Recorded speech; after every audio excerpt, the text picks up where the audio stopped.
Devinez qui est de retour.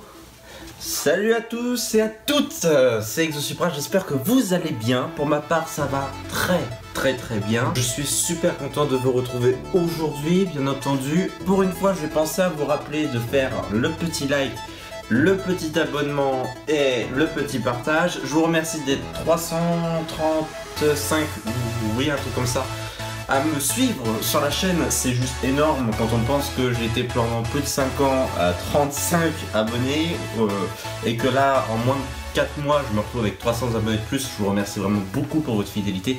Bref, aujourd'hui on se retrouve pour une nouvelle vidéo. J'ai voulu faire cette vidéo parce que tout simplement moi, quand j'ai voulu m'attaquer sur le sujet, je n'ai pas trouvé de vidéo suffisamment récente qui renseigne sur le sujet, alors que c'est encore tout à fait possible de faire ce que je vais vous expliquer. Alors aujourd'hui, du coup, on se retrouve pour une vidéo qui est assez spéciale, puisqu'elle consiste à overclocker un processeur Intel, du coup non K. Alors, vous allez me dire, mais normalement c'est pas possible. En effet, normalement ce n'est pas possible. Avant même de passer à la pratique, je vais vous expliquer à quoi ça sert d'overclocker un processeur, surcadencer sa vitesse en gros. Ça sert pour deux choses. Pour les logiciels de traitement ou de création de vidéos, ou même développement de jeux, tout ça, ça vous permet d'avoir une vitesse de traitement des données beaucoup plus rapide. On trouve également dans les jeux vidéo. Alors je vais en citer un en particulier qui s'appelle Battlefield 1, ou même Project Cars 2. On pourra constater que à configuration égale entre un processeur le même qui n'est pas overclocké et overclocké, on marquera qu'il y a une différence de FPS, puisque la théorie, vous aurez une carte graphique, un processeur qui tournera à 100%, mais votre carte graphique, elle, ne sera pas à 100% de ses capacités. Je prends l'exemple d'un SLI de 1070. Donc là, vous ne serez pas au maximum de vos capacités par rapport à un processeur qui ne sera pas overclocké. Alors que si vous overclockez votre processeur, si vous voulez, la seule limite sera dans ce cas-là la puissance de votre carte graphique, qui sera peut-être à 100%, alors que votre processeur, lui, ne sera pas au maximum de ses capacités. Donc l'un ne va pas sans l'autre, c'est pour ça que je parle de la carte graphique. Il faut savoir que l'overclocking est possible également sur carte graphique. Comment overclocker un PC? On va passer par les conditions de réussite, si vous voulez. Alors la première chose à faire quand tu veux overclocker un PC, généralement tu le fais sur une tour. Ensuite, il faut que... Ouais, parce que sur PC portable, le refroidissement il n'est pas terrible.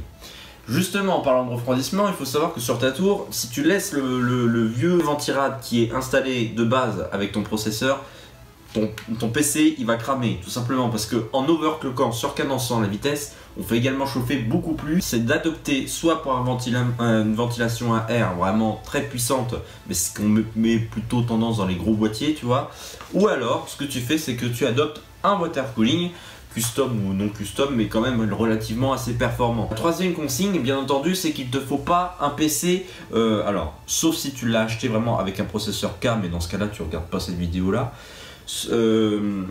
Il te faut obligatoirement un PC que tu as toi-même monté avec une carte mère constructeur, c'est-à-dire la carte mère qui vient de chez la marque Tant. On s'en fout, ça ne c'est pas possible, on ne peut pas overclocker. Alors qu'avec une carte mère, en l'occurrence, moi j'ai fait l'expérience d'une carte mère Asus que j'ai acheté à part. Là, il y a des possibilités d'overclocking, puisque le BIOS, en fait, là où on va passer pour overclocker votre processeur, il est beaucoup plus avancé que sur un PC normal que tu vas acheter en magasin. Voilà, donc là je commence déjà par là. Donc normalement, il faut que tu aies monté ton ordinateur pour pouvoir le faire. Après, je dis pas que c'est impossible, mais globalement, il faut que ce soit un PC monté, pas un PC de marque. Donc maintenant, on va pouvoir passer au tuto. Alors, sachez que actuellement, mon ordinateur est toujours en panne, c'est pour ça que j'ai toujours pas repris les lives. Donc, je vais me servir en termes de ressources visuelles, si vous voulez, de ressources de d'autres youtubeurs. Je mettrai bien entendu en commentaire, enfin en description, puisque je vais faire moi-même les benchmarks et vous montrer le fonctionnement. Alors pour cela, c'est pas compliqué. On va prendre l'exemple de ce que moi j'ai fait. J'avais un processeur i5 6400, donc il fallait savoir qu'à un moment Intel l'a carrément bloqué à 2,7 GHz, donc c'était plus possible de monter jusqu'à 3,3 GHz. Et si vous voulez, moi je perdais environ 20 à 30% de performance en jeu. Donc vous allez vous rendre directement sur Google, vous allez taper overclocker i5 6400, en l'occurrence on va se baser sur le i5 6400, et pour moi l'exemple le plus flagrant, téléchargez le BIOS en question, vous l'installez sur une clé USB, la clé USB vous la branchez ensuite à l'arrière de votre carte mère sur un emplacement qui est dédié à ce genre d'utilisation, sur le boîtier. ou pas d'ailleurs, parce qu'après c'est en fonction de votre carte mère. Et là par contre il faudra que vous vous débrouillez pour mettre à jour. À partir de la carte mère, soit l'ordinateur éteint, vous appuyez sur un bouton qui vous permettra de mettre à jour automatiquement. Vous prendra un petit temps, ça prend environ 10 minutes, le temps qu'elle se mette à jour, mais éteint, tout l'ordinateur éteint. Il y a une petite LED bleue qui se met à clignoter.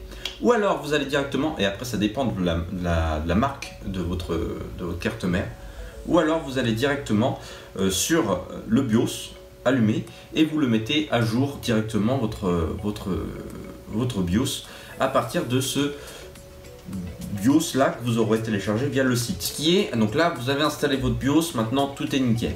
Ce que vous faites maintenant, c'est que vous retournez sur votre BIOS et normalement vous aurez la possibilité de changer ce qu'on s'appelle le BCLK. Le BCLK, si vous voulez, c'est ce qui vous permet de monter la fréquence, que ce soit de la RAM, vous voyez on parle bien de la RAM, ou du processeur tout simplement. Vous ne pourrez pas changer la fréquence de la carte graphique via le BIOS, par contre ça il faudra le faire via un autre logiciel. Et donc normalement après c'est gagné, vous pouvez faire les tests. J'espère que cette vidéo vous a plu. Si vous avez la moindre question, surtout vous n'hésitez pas parce que je ne suis pas habitué à faire des tutos. Si vous avez la moindre question, je réponds toujours dans les 24 heures qui suivent le commentaire pour vous aider. Mais encore une fois, faites bien attention à avoir un système de refroidissement suffisant. Et bien entendu, ce n'est possible qu'avec les cartes mères que vous aurez achetées par vous-même en construisant votre propre ordinateur. Et vaut mieux faire ça uniquement sur des tours et pas sur des PC portables. Voilà, donc j'espère que vous avez apprécié cette vidéo. Je suis super content de vous retrouver en vrai parce que comme je ne pouvais pas me montrer à cause de mon opération récemment, comme je vous l'avais dit, je suis vraiment super content de vous retrouver. Je ne sais pas quand est-ce que je vais récupérer mon ordinateur pour le moment, donc ça commence à devenir franchement long. Comme vous voyez, mes écrans sont éteints et d'ailleurs je tourne sans micro, donc la qualité va s'en ressortir, hein, mais je vais essayer de faire mieux au montage.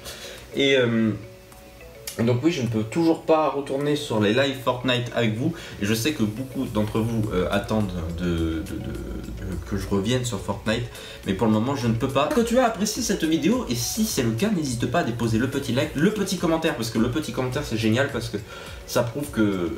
En fait moi ça me fait plaisir, c'est qu'il y a un retour si vous voulez, ça rend les choses plus vivantes, et en plus ça aide au référencement sur YouTube. Aujourd'hui le système il est comme ça, et je vous invite toujours à partager la chaîne à un maximum de personnes, parce que si chacun d'entre vous partage la chaîne, et bah on sera demain 600 hein. Clairement, on se le dit.